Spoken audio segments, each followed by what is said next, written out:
Hi everyone! Welcome back at my channel. Today guys, gagawa tayo ng homemade french fries. Ayan. So, para naman hindi laging frozen ang niluluto natin, so gagawa tayo ng homemade french fries. At ano nga ba ang homemade french fries? So, we have a potato here. I prepared some potato and I washed it already. And we need to slice it.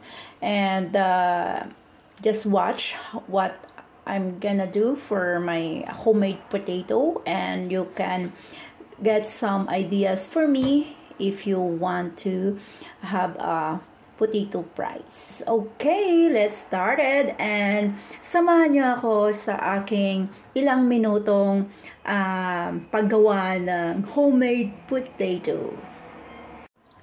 So, samahan niyo ako guys sa paggawa ng potato fries. Homemade potato fries. So, gagawa tayo ng ito. Masyadong ano kasi. Ayan. So, ganito na lang. Ayan. So, syempre, slice natin yung ating potato like french fries kasi nga gagawa tayo ng potato fries. So, here I am. Tabi natin itong roots na to. Ayan.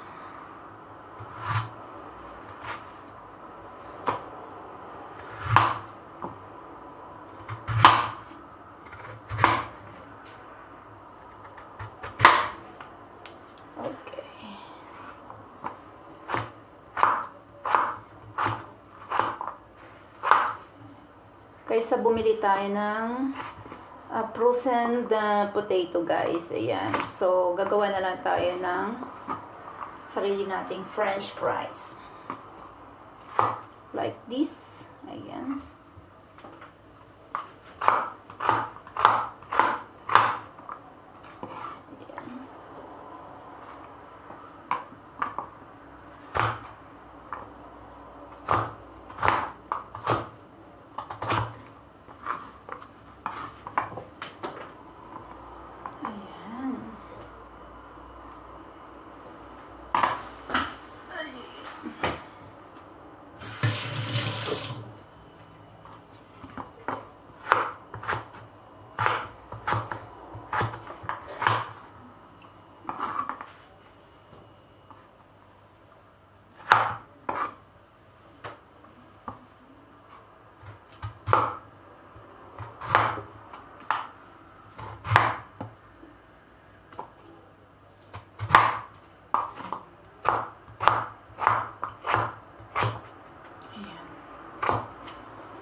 What? Do you know me? Of course I know you. Eh, ikaw kasi. Nainggit mo kasi si ate mo. Wag muna. Inggitin ko na. Bakit mo ako ate? Masama yan. Masama yung iniinggit mo yung isang tao sa mga bagay lang na ganyan.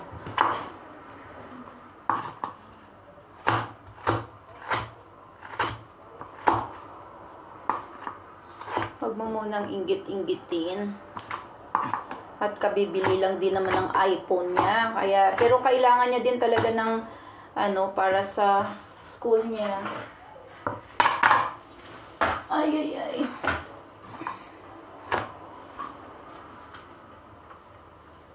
Ayan.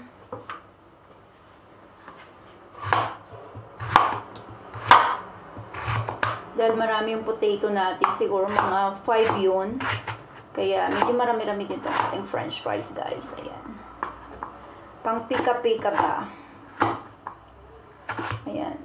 So, gagawin natin ay homemade french fries na special. Kasi lagyan natin siya ng cheesy. Ayan, katulad ng mga nabibili natin sa fast food like sa Burger King or... Pero sa Burger King, pwede rin natin lagyan ng bacon guys, pero wag na. Gusto ko bacon, ma. Actually, wala akong bacon ngayon, so cheese lang. Yan, saka na tayo maglagay ng bacon pag nakabay ako kasi hindi kami bumili ng ano kasi lagi na lang mamantika. Tsaka iwas-iwas muna tayo sa mantika. Sa mamantika talaga. Eh, ito nga ipapry na nga natin. Tapos, mamantika pa yung bacon. So, huwag na, diba?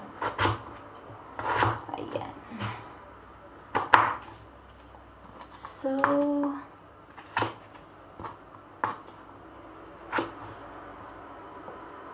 ayan.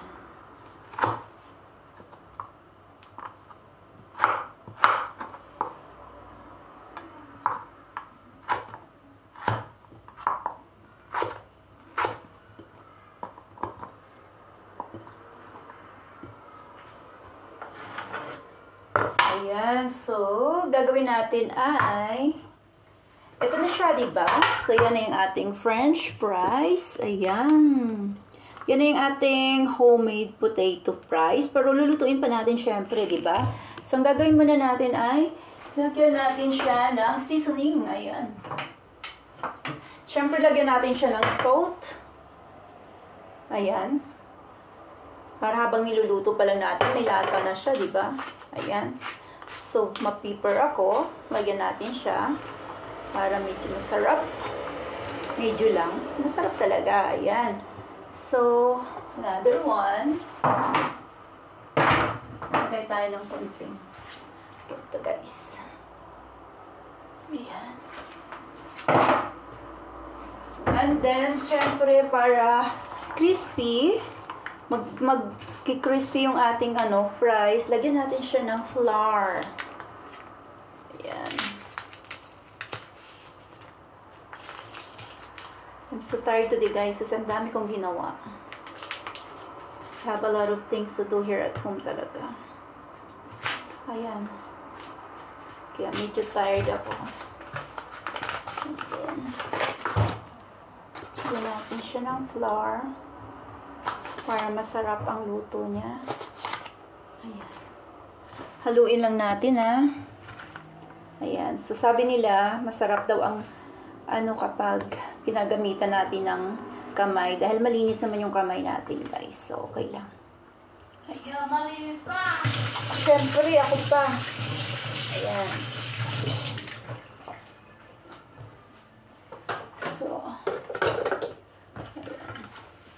So, that's in our homemade fries. Ipiprito na rin natin siya. So, see you later guys pagkatapos nito.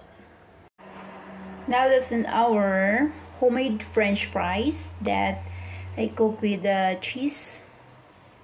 Now, this is it. I'm done guys. So, thank you so much for watching this vlog. If you're gonna watch. Thank you guys.